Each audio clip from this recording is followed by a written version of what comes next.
my name is Grace Allman, and this is the third speech for my public speaking class at Regent University. Here are my two people. One.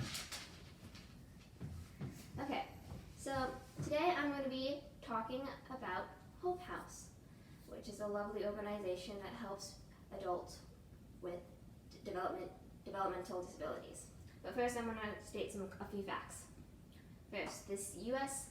Census Bureau has come up with the number about 20% of U.S. citizens have some form of disability, whether that being hearing impaired, blind, some bodily dysfunction, a mental illness, or emotional illness.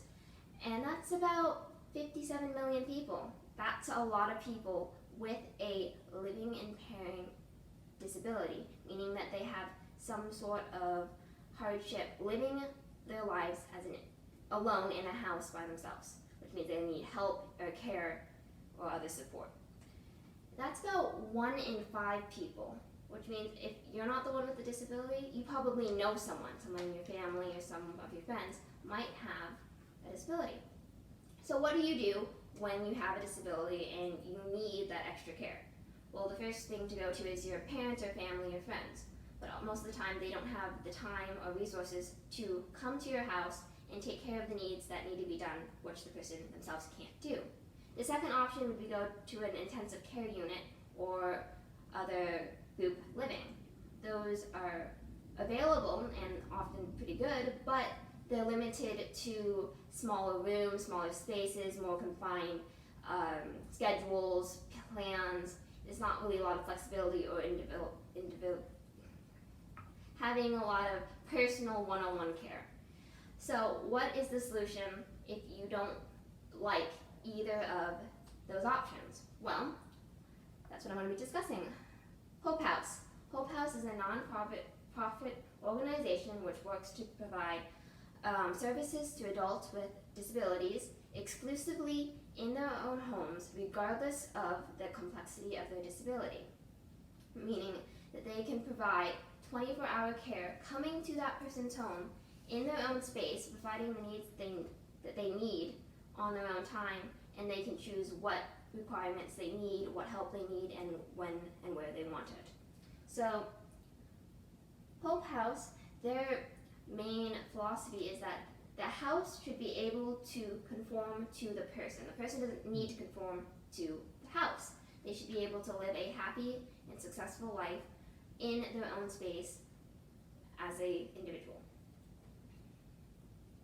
So what Hope House does is that they have a team that works in the house first, which is they deal with laundry, grocery shopping, budgeting, meal plans, hard housework, and basically house improvements, if they need ramps, if they need to have help upstairs, help with technology, or need more in-house care.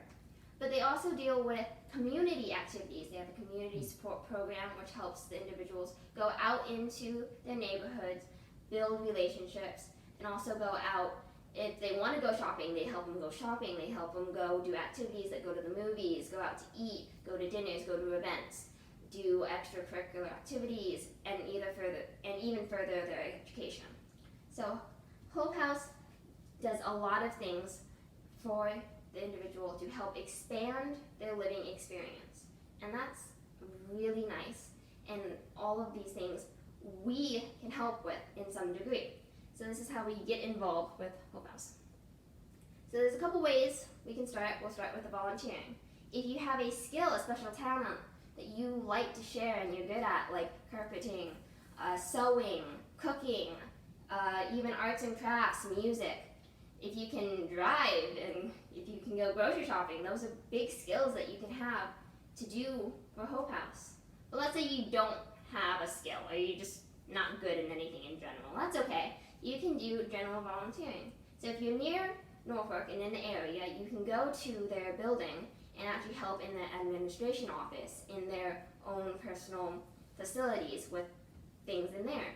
But let's say paperwork and desk work is not your thing either.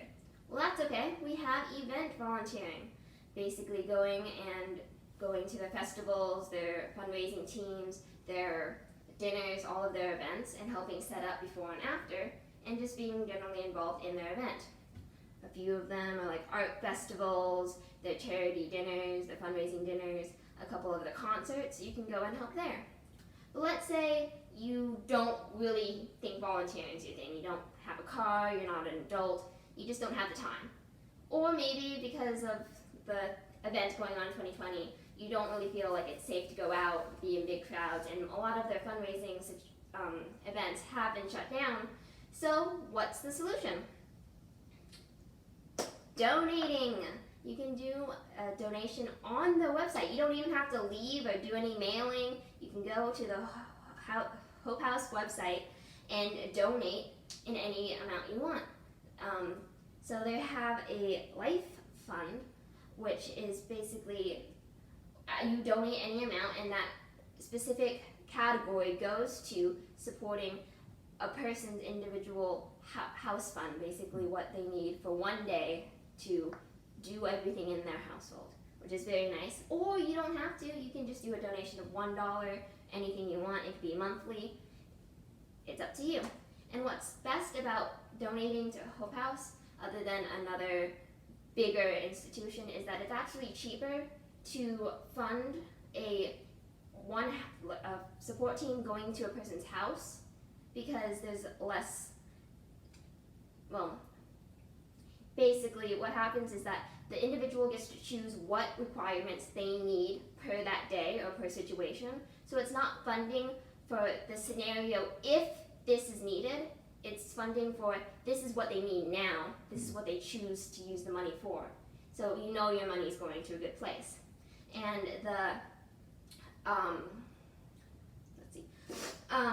their annual report from 2019, they had about 280 volunteers working with them, and that's over 1,600 hours of people supporting.